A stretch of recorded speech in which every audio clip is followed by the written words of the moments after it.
Good evening, Juliet. I hope you're doing well. I have something that I need to ask you about, so I'd appreciate it if you could give me just a moment of your time this evening. Hello, Bianca. It's nice to hear from you. It's been quite a while since we last spoke. I honestly had forgotten you had my line account info. A little birdie told me that you were going to that new Korean barbecue restaurant downtown this Saturday. Is that true? I'm sorry. How did you hear about that?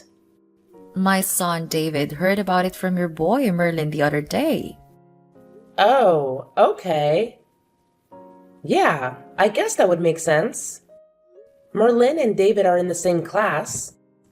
Ah, so it is true then. Well, yes. We've been planning on it for weeks now. We're having a celebration for a family member, so we decided to have the whole family get together.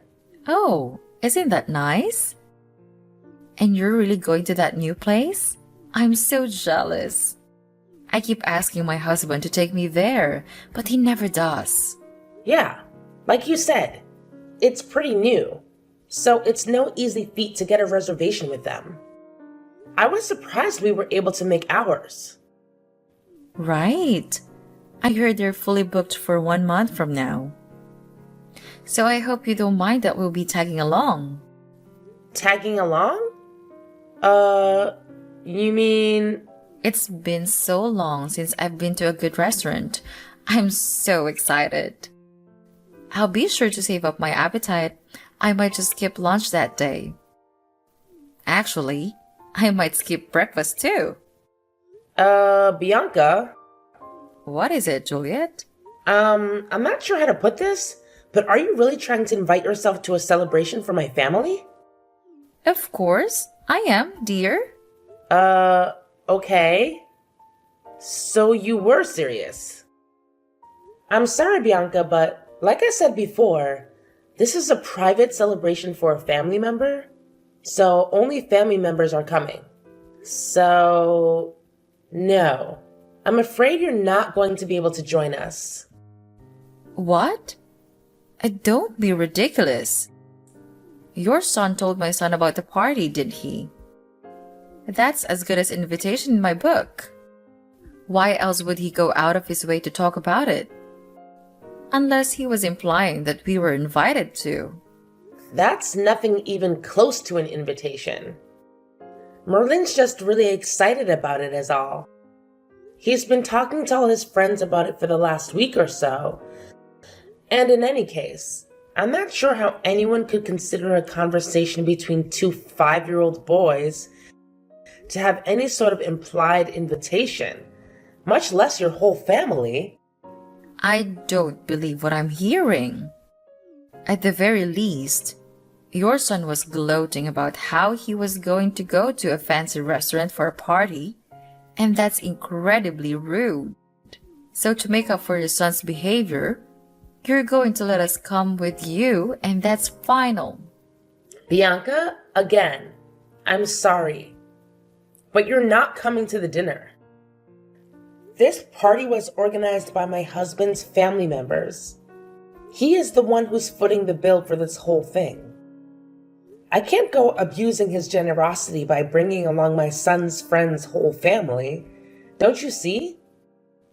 Don't think you can hide anything from me, Juliet. This relative of yours, isn't he the CEO of the award-winning architectural design firm that just put up a brand new office building downtown? How did you know that?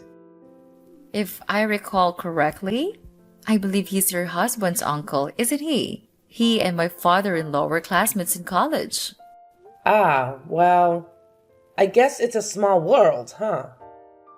That's not very many people in the city who have the money and influence to be able to get a reservation at that restaurant, much less be able to pay for a party for their whole family there. You're quite the sleuth, aren't you? And with how often our boys play together at school, we may not be officially related, but we're practically family, aren't we? I'm not really sure what you mean. And since we're practically family, then we have every right to join in family events. That doesn't even make the slightest bit of sense. We're looking forward to this Saturday. We'll be sure to be there at least 15 minutes before the reservation time so that we can get started as soon as possible. Bianca, are you listening to me? I've told you time and time again. No! You may not come to the dinner, Bianca.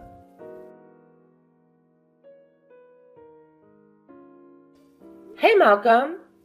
Are you done at work yet? I need to talk to you as soon as possible. We've got a big problem on our hands. Yeah, I just got finished a little bit ago. What's going on? It's about the party on Saturday. Ah, yeah. The Korean barbecue dinner my uncle is throwing for us. What about it? Uh-oh. Did something come up? Are you not going to be able to make it anymore? No, it's not that. It's something a million times worse than that. Gee, sounds really serious. What's the problem? There's this woman, Bianca. She's the mother of one of Merlin's classmates. And she's bound and determined that she's going to join us at the party. What? How did this happen? What made her think she could come?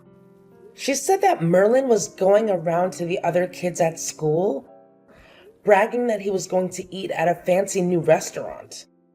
But when I asked Merlin about it just now, he said that he had only told one person, a friend of his, that he was going to eat Korean barbecue on Saturday and that he was really excited about it.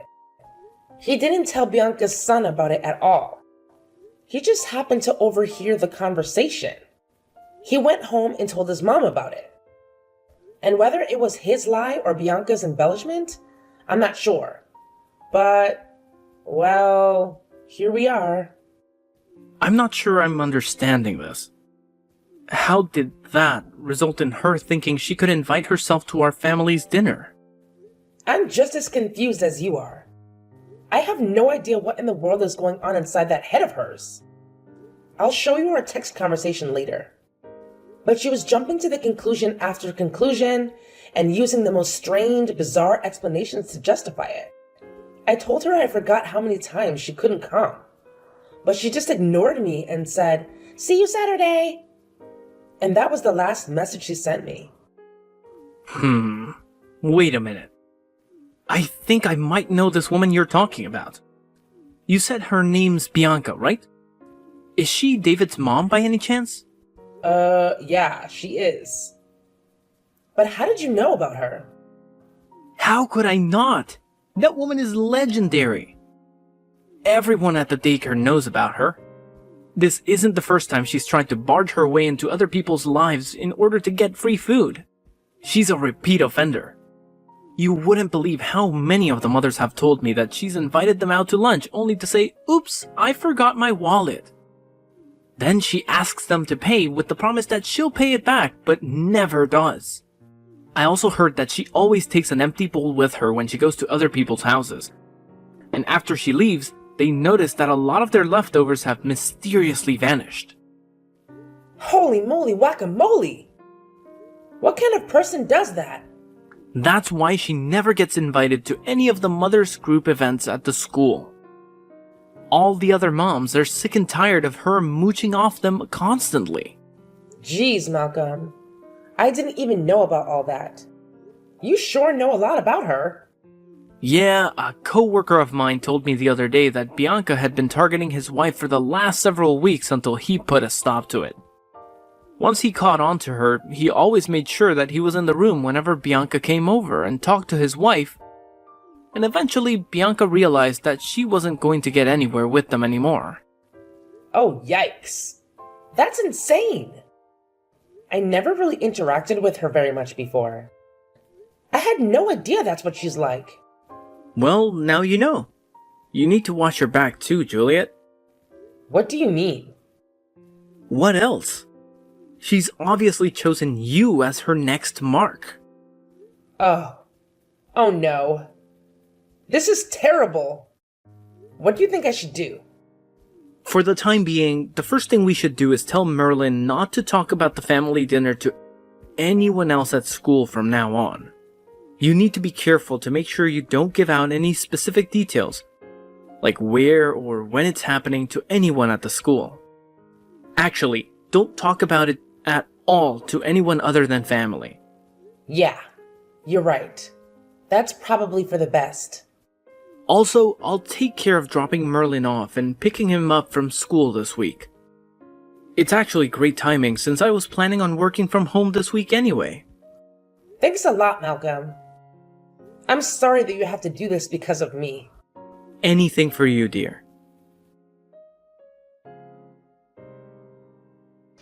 Hello, Juliet. Today's the highly anticipated day of our big Korean barbecue dinner, and I'm absolutely thrilled. I'll be bringing my entire family along, so please ensure you keep 5 seats open for us. Bianca, I distinctly recall telling you that you weren't invited. There's no seats for you and your family. We've already provided the restaurant with a guest list, and we can't make any changes. Oh, come on. Don't be absurd. It's as simple as calling the restaurant and requesting a few more seats. I highly doubt they'll run out of meat. And even if they do, they can easily send a staff member to the supermarket to restock. Problem solved. And what restaurant are we talking about? You can't fool me, Juliet. I know you've been avoiding me this week, attempting to keep the details of the dinner from me. You even went so far as to have your husband take Merlin to school to avoid encountering me, didn't you? Your little scheme is transparent. You need to stop pretending. There's nothing you can do to prevent me from finding out, Juliet. In fact, we're already here. We arrived at the restaurant about 10 minutes ago. It's a delightful place. Wait, you're already there? That's interesting. I hope you don't mind if we start grilling the meat. My boys are famished. We went ahead and ordered 10 plates of the super premium course, so there might be some left for you if you hurry up. Well, that's unexpected, but kind of you, I guess. It felt amazing leaving the house without worrying about having enough cash or remembering to bring my wallet. It's so generous of you to treat us to such a delectable meal. Oh, the waitress is returning to the table. I'll go ahead and order another round of the super premium set. We've devoured most of the first round. It was delicious. The aroma of grilling meat truly is delightful. I'm glad you're enjoying yourself. Oh, I forgot about drinks. I need to call the waitress back. What kind of wine do you prefer, Juliet? I've always wanted to try the Dom Perignon, so I'll go ahead and add a bottle to the tab. But thinking about it, it might be a bit much for my kids. I ordered another super premium course for them. They're growing boys after all, and they'll have no trouble finishing it. I'll inform you when the waitress brings the check, so be sure to have your credit card number ready. Juliet? Where on earth are you? We've combed through the entire restaurant looking for you and your family, but you're nowhere to be found. Perhaps you're in one of the private rooms? It doesn't matter much. I know you're here somewhere. Oh, Juliet, tonight's meal has been the most satisfying I've had in years. The rest of the family relished it too. In fact, we were so enthralled that we ended up ordering a whopping 25 plates of the super premium course. I'm so stuffed. I couldn't possibly eat another bite. As it was getting late, we were just about to head back to the car and head home. Yes, and the waitress just handed me the check. The total came to 4,000 grand. Could you be a dear and bring your credit card to the front counter? You spent $4,000 on food just for your own family? Hold on a minute. Let me confirm my understanding. David has 2 older brothers, correct? That's right.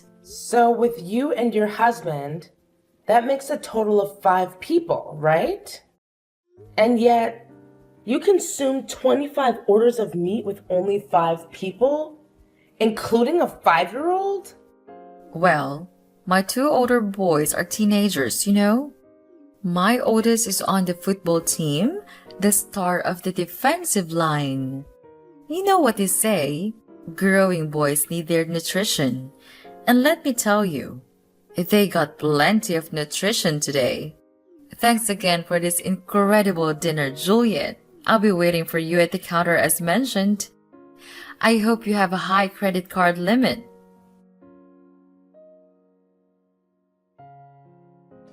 Juliet, where are you? Answer me. I can't believe this. You're not at the restaurant? Then where on earth are you? What is it, Bianca? Don't what is it me? You have to pay the check. Didn't you see my message? The total is $4,000. You need to come and pay for it right now. But why aren't you at the restaurant? Where are you? What are you doing? Restaurant? I'm sorry, Bianca. I'm not sure what you're talking about. What restaurant are you referring to? Now is not the time for games, Juliet. This is serious. I know you got a reservation at the new Korean barbecue restaurant downtown. The super exclusive one. The one that your husband's rich uncle reserved for you for your party. Bianca, we're not at a restaurant. We're having a catered party at my husband's uncle's house. You what? A catered party? They don't do catering. I've never heard of a Korean barbecue doing catering before. Yeah, that's why I was surprised we could get a reservation. I guess he had to pull a few strings. So you're not at the restaurant for real? No, we're not. What gave you the impression that we were? But you said that you were going to have a party at an expensive Korean barbecue restaurant. No, I said we were going to have a party and that we were going to get meat from an expensive Korean barbecue restaurant. I never said that we were going to have a party at the restaurant. Weren't you listening? But that's what? My husband's uncle has a vacation home down by the lake. It's really nice. Has its own private dock and everything. But anyway, he invited the whole family down to that lake house for a party. That's where we are right now. Wait, then how are you? And since we wanted to have a pleasant celebration where the whole family could relax and enjoy each other's company, he had the restaurant cater a party here rather than going to the restaurant to eat. So what about me? What am I supposed to do about this $4,000 bill they're asking me to pay? I would never have eaten this much if I thought I was going to have to pay for it. I thought you were paying for it. Bianca, I never once said that I was going to pay for your dinner. As a matter of fact, I explicitly said that you were not invited to the party. But I told you that I was invited. I told you that I was invited. So I was invited, and that's all there is to it. I told you that you were paying. So you're paying, and that's final. And besides, what kind of cruel, heartless, unfeeling woman would pull a trick like this on a dear friend? I might have to tell the other mothers at school about your treachery. I'm sure they'd be utterly appalled at your awful behavior. So this is your last warning. Get down here and pay the bill this instant. Bianca, I'm not sure how you got the impression that we're friends, but we're not. Not even close. We're barely even acquaintances. Excuse me? The only reason that I even gave you my contact info was because our kids were in the same class. And we might need to contact each other in an emergency. It turns out that your David and my Merlin aren't even that good of friends. They barely ever play with each other. Furthermore, I've heard that you've been going around taking financial advantage of just about all the other mothers in class. And most of them have cut off all contact with you. So do you really think that anyone's going to be concerned at all with any sort of gossip you may try to spread around about me? I don't believe what I'm hearing. Are you trying to say that I'm some outcast? That everyone sees me as nothing but a moocher? Yep. Really? So, like I said, I don't think the words of someone with a reputation as bad as yours will carry much weight at all. Especially considering most of the mothers are your victims anyway. If you want to try and defame me, go ahead and make my day. Hey! Now, if you'll excuse me, I have a party to get back to. And we just cracked open our third bottle of Don Perignon. Wait, hold on. I can't pay a $4,000 bill. I left my wallet at home. Please, Juliet, please pay the bill for me. The restaurant staff had caught on to Bianca and her family's attempt at an eat and run, having contacted the police in advance. When they tried to make a swift exit, law enforcement intervened. Luckily for Bianca, she had a lifeline in the form of a father-in-law who rushed down to the restaurant and settled the bill. Unfortunately, the embarrassing incident was captured on video by a bystander and swiftly uploaded to various social media platforms, turning it into a global sensation. Attempting to escape the incessant ridicule from their neighbors, Bianca and her family decided to relocate. However, the video had already circulated widely, haunting their reputation wherever they went. Job hunting proved to be a daunting task as potential employers had seen the viral footage. Now unemployed and facing homelessness, Bianca and her family experienced the consequences of their actions. Bianca's 3 sons found refuge with their grandfather, who operates a karate school. They transferred schools, expressing apologies for their mother's behavior. With the hope that Bianca's father-in-law instills proper values in them, the future remains uncertain for Bianca, who may be facing consequences too late to amend.